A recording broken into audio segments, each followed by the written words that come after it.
opportunity to thank our sponsors for In the City con Christi. And today we have Urbe University, La Ceiba Tire Shop, and Elite Press Dry Cleaners. Thank you for investing in the greatest place to live, work, learn, and play, Doral. Hi, Doral. This is your mayor, Christi Fraga, and we're back with another exciting episode of In the City con Christi. And this week, I have a really special guest. She's the mayor of another city. We're celebrating Women's Month, and so I couldn't help but invite some incredible, powerful women just changing their communities, being trailblazers in this community. And today we have Mayor Karyn Cunningham.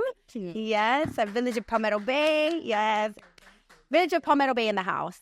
Yes. That's right. She's also the president of the Miami-Dade County League of Cities, which will be part of our conversation today. But I'm really excited that you accepted our invitation to be here. Thank you. Thanks for including me. I appreciate it. Yeah, you're doing some incredible things. And we have a lot of similarities in our community and also just, I think, in the way our leadership styles. I was reading about your bio and how you've really opened up the doors to the community. You're very accessible. And that's really been my motto as I've, decided to take this step into public service. Sure. So tell me a little bit about how you got into this, besides the fact that you're also an educator. Already. Yeah, I was going to say. So, I work for United Teachers of the Teachers Union. Mm-hmm. And I really think that I give them a lot of credit for kind of tapping my interest in what's going on in Tallahassee, because everything that we do, whether it's teaching or building, it's all, at the end of the day, there's policy that oversees a lot of it. So I took many trips throughout the course of my career. First as a first grade teacher at Royal Green Elementary. And then once I moved on and was working with UTD, both as their staff and as just a member of UTD, going to Tallahassee, talking with legislators about important issues. And I think probably that's how we met along the way during your time as a school board. Yes. I think at some point I just started looking around my community and thinking, what can I do? Right. How can I make the change? I know it sounds a little bit canned or corny, but I think in some ways that's kind of how we all start. Yeah. You see something.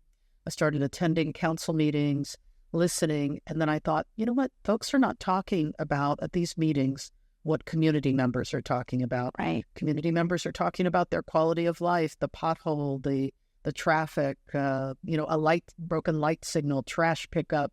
I went to a couple meetings and I was like, they're talking about things that I don't think the community even knows about. Right.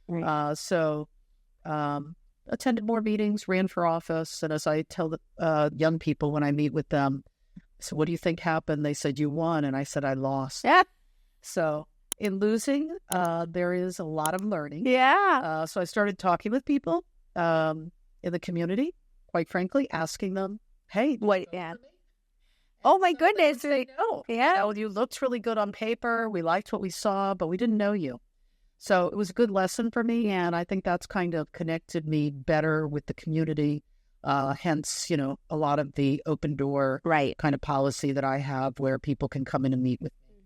So you lost your first election. I didn't know that fact. Three-way race. I did really well. That was the first time I ran, too, 2012. Was it? Yeah. Yeah. So, and I learned a lot. I jumped in really late in the game. There were three people. Learned a lot, even about my own city, because that door knocking is a reality check. Yeah, what people are really thinking about. Absolutely. So that was fun, and then for the next 2 years, I kind of doubled down.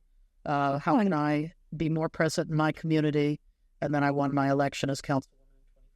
Good for you. Awesome. Yeah. So I also served as councilwoman for 8 years, and same thing. I mean, it was a great way to kind of connect with residents and understand, or bring their actual concerns and things that were being talked about in the neighborhoods to the council, and I guess really be relatable to how we can improve our city. And we had a very unique opportunity because we were almost starting with a blank slate.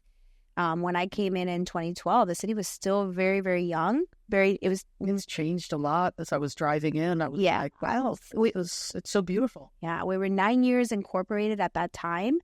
And so really, I always say I'm so grateful because I had a wonderful opportunity to be a part of a lot of the development of what we see today. And so I think having that really close relationship with the community, having that open door policy, just a different perspective on how you should govern locally, gave us the ability to have people more involved. And so that's always important. And out of that, we've seen results of, community members running and getting involved. Right. So it's great. You kind of lift other people up as your journey as well. Yeah. So we're very excited that you continued on that path and that you became the mayor for the city.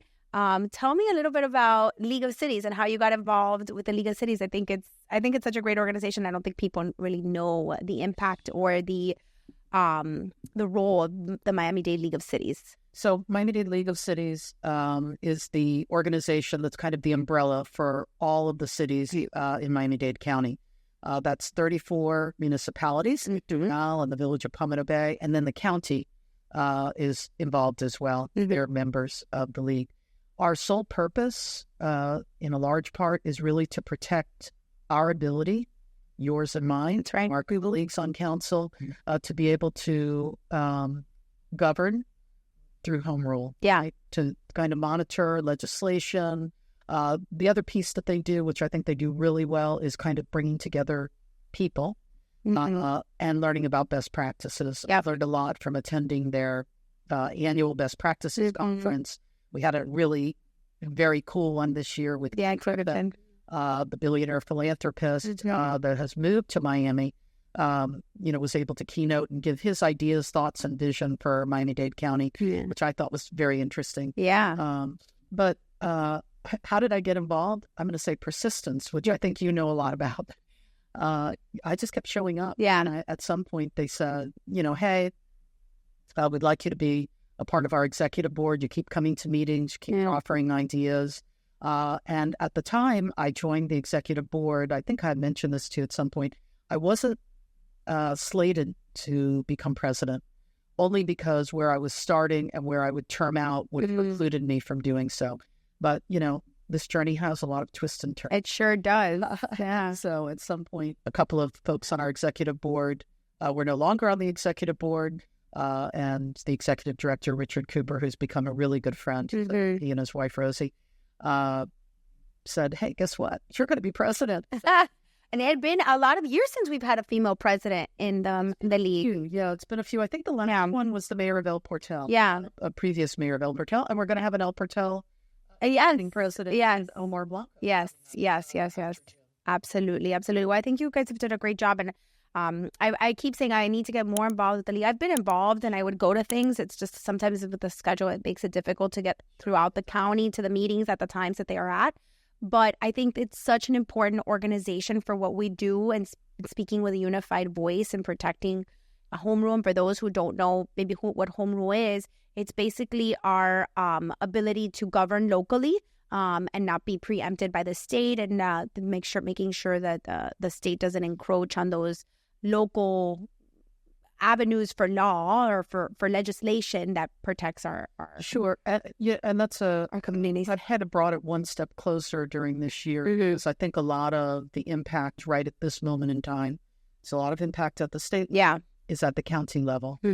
So connecting with some new commissioners, Richard and I have met with almost every one of our county commissioners to kind of connect them with the league and what the role of the league is, because periodically we'll see policy, especially with some of our commissioners whom I love, but they may not have cities. Right. And if you don't have that municipal connection, right. So trying to make a county connect with the league. Right. Yeah. Bridging that gap of the county commissioners with the municipalities, I think is super important too. And, we're all trying to represent and make the best or do the best for our communities, create policy and legislation that impacts the quality of life of our residents. Sometimes if there's laws above us that make that difficult, I had a really hard time with the Live Local Act with the state, right, and how it struggling a little bit. Yeah, so we actually have our first Live Local project. Great. I was going to say, Doral is going to be a little bit different because it's a little your city's a little bit larger. Yeah,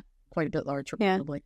But we have our first. Yes. It is worrisome, but all change kind of gives you a little bit of a pause, right? Especially when you're in a city like I am that has not seen a lot of change. Right. We're only 20 years old. Are we may be around the same. Well, we're 2003.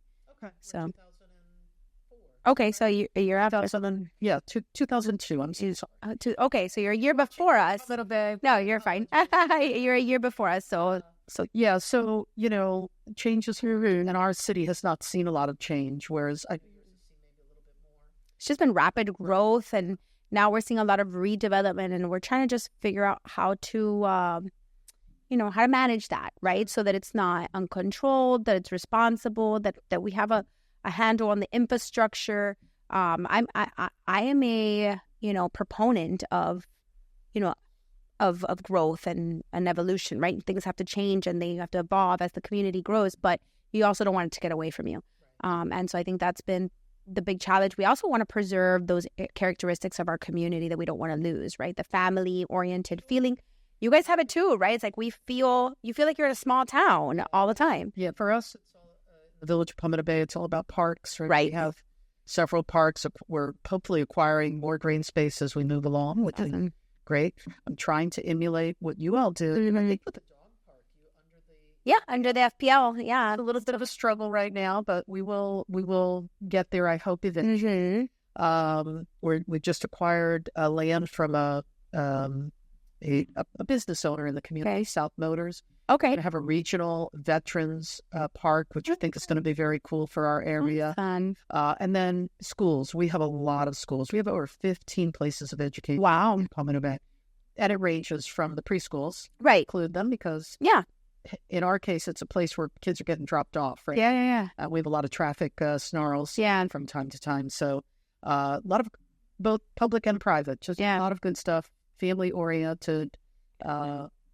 It's a great place. What do you think is the biggest challenge that Palmetto Bay is experiencing right now? See if we can, correlate some of those. Just talking about. For us, it's about development. We are almost all built out of the legal challenges we have right now. They would be with areas that want to expand, right? We have the legal challenges because we're trying to protect quality of life in the village. I won't say it's less, no, I don't want this here, or we need something here that best fits our community. Right. So I would say development. And if we said, what is the issue people call you about? It's traffic. Yeah. But all of these are kind of interwoven, right? You have green lighted development south of Palmetto Bay, west in unincorporated Dade, a lot of new development there. And so all of that traffic is trying to get through. We've got limited US 1 and Cutler Road. Those are the two ways to get from South Dade to North. Yeah. We same here in the sense that our challenge for quite some time will continue to be traffic and transit. And that's we're actually surrounded by highways, right? So we've got 826, you've got the Turnpike, you got the 836, really surrounding our community. So there's really quick in and out exits out of to our community. No problem getting here whatsoever. But okay, that's good news. But it also creates us as a transit. It's people cut through our city a lot. It's a cut through city, right? People cut through a lot. So we're always dealing with that. We just launched the addressive driving unit, which should help us with some more traffic enforcement. We have dedicated vehicles just to that in our police. So yes, absolutely, development continues to be a challenge as we navigate how we are, how we will manage redevelopment in our community as well. And I would say that, obviously the incinerator is a big issue for us too, right? We're still dealing with that as well. We're actually at a couple of commission meetings. Yes. We saw folks from other cities, not even I know. Yeah. So we're still dealing with that. That's definitely a big challenge for us too. And then, our park system has been like the heartbeat of our community.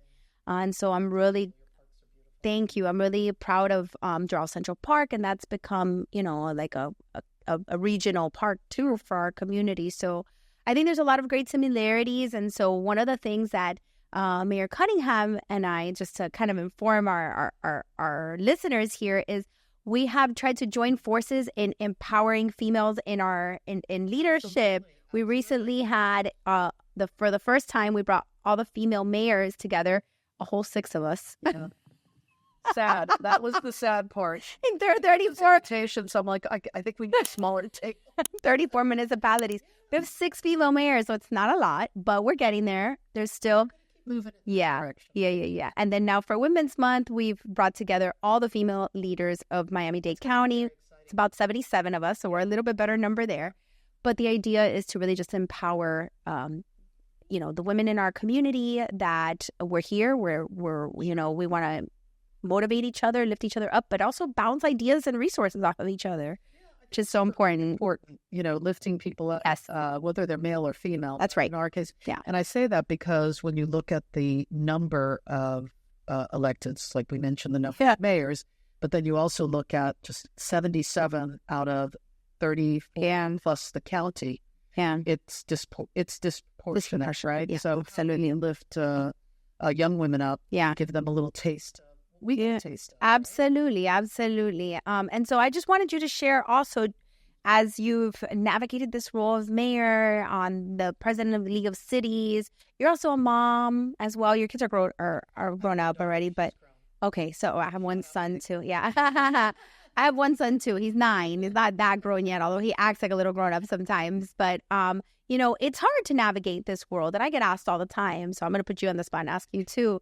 The balance question, right? I think it's what most people always want to know. How do you balance it all? What's your secret to success being a woman in politics and leadership?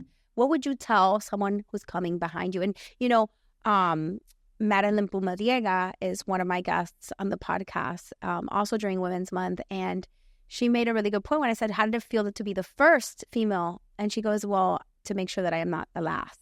And I was like, that's absolutely true. So ask you some other question. Balance it. I don't know that I balance well, but I have a daughter, obviously, that's older. She's just turned 35. Okay. She's married with her handsome husband, Rusty, only because they'll be watching at some point. I'd have to give that a beautiful shout out. Hi, Megan, Rusty. They live in California. But early on, first she, then they were involved. And yourself, your children will become involved. Oh, yeah. Right? Hopefully they represent well. Mine did. Very good sign holders. Yes. And I think you just have to kind of build in people that support what you're doing, and also take breaks from it, because it can be where your mind is constantly thinking about the next solution, the next problem, right? Because we get a lot of calls with problems. I won't call them complaints, but issues. Help looking for local government to help them solve the issue. Just figuring out how you can get some downtime. For me, that's time spent with family, a little bit of travel periodically. I do make it a point to take a vacation at least once a year with my daughter and son-in-law. Thank goodness they'll still have me around vacationing with them. But it helps to kind of disconnect. And then what I've experienced here today, having a really amazing staff built around you. Yeah. Because I think there's a lot of things that my charter officers and some of our staff will pick up that I won't even have to hear, or be able to kind of pivot and say, let me get you in contact with this individual or that individual. And they just swoop in. I always tell my team that, so I'm like, guys, by the time, if it got to me, it's because somebody didn't handle it right. I mean, I give out my cell phone to everybody, so it's pretty easy to get a hold of me. But it's just like Facebook, and my number is there. So I'm pretty accessible, but usually people will be considerate. Most of the time, and they'll try and call someone around my team before it comes to me. Like if it came to me, it probably bumped up. But yeah, I absolutely agree. I think having a great team is super important. But that's awesome. I'm really glad that you've enjoyed this time. You're going on 6 years now, right? As mayor? Oh, actually, 10 years in office. Okay. 6 years. I ran for mayor in 2018, ran again in 2022. I'm termed out in 2026, so stay tuned. Awesome. Good. We're looking forward to continue to support your public service, and it's wonderful to see women who are involved and, just making an impact and a difference in the community. So a message to the young women watching us today, anything you want to leave them with? I would just say, find your passion. Whatever your passion is, develop a skill set around it, and it will happen. Yeah. I'm a big believer in just following the journey, because life has kind of put me in the right spot at the right time. You know, that's so funny you say that. Yeah. People ask me all the time, like, how did you get, like, even I recently met with a friend who I hadn't seen in many, many years. She's like, how did you end up in politics? Like, you never talked about wanting to be in politics. I was like, it was not part of my plan. I was like, I studied accounting. I had my business. Like, I did not, it kind of just, it was, you know, God had a plan, you know, and that was, and I just followed suit, you know, I followed orders and did my part and went out and worked. Oh yeah, absolutely. Just not going to land on your lap. But, you know, when I accepted the call and like the calling literally, and like just saw that this was something that I really cared about and that I was passionate about. And I was like, okay, I see here where I'm supposed to be. Then I just put the work in and worked really hard at it and did the best that I could, or be the best that I could be for the community. And here I am. Yeah. So, yeah. But definitely, if you do what you love, you'll never work a day in your life. I've never felt that to be so true. You know, I'm very, very grateful. I think we are very grateful and privileged to be able to do something that we love, and that it's so fulfilling, right? To me, it's very fulfilling. Some people we've met along the way. Like, yeah, it's how it's across. No, right. Yeah, maybe they would have. Maybe they would. Yeah. I need a lot of. I say that all the time too. One of the biggest benefits, or I guess the things that I'm so grateful for in this job is that I get to meet some incredible people, and those relations are all what you make them. So, you know, it's another thing. You can meet some great people, but if you don't work on those relationships and build them and cultivate them, and that's a two-way street, then they don't function the way they should. So you can count on me, and I'm looking forward to continue doing some great things in the next couple of years, and we'll continue to forge some great women into Miami-Dade politics, hopefully. Awesome. Well, thank you for being here, for accepting our invitation, and I look forward to what the league will continue to do under your leadership while you're there. Absolutely. I'll be there. Thank you very much for joining us for another episode of In the City con Christi. This is where we get to learn all the incredible people that make up the greatest place to live, work, learn, and play. Doral. I'm your Christi Fraga, and we'll see you soon.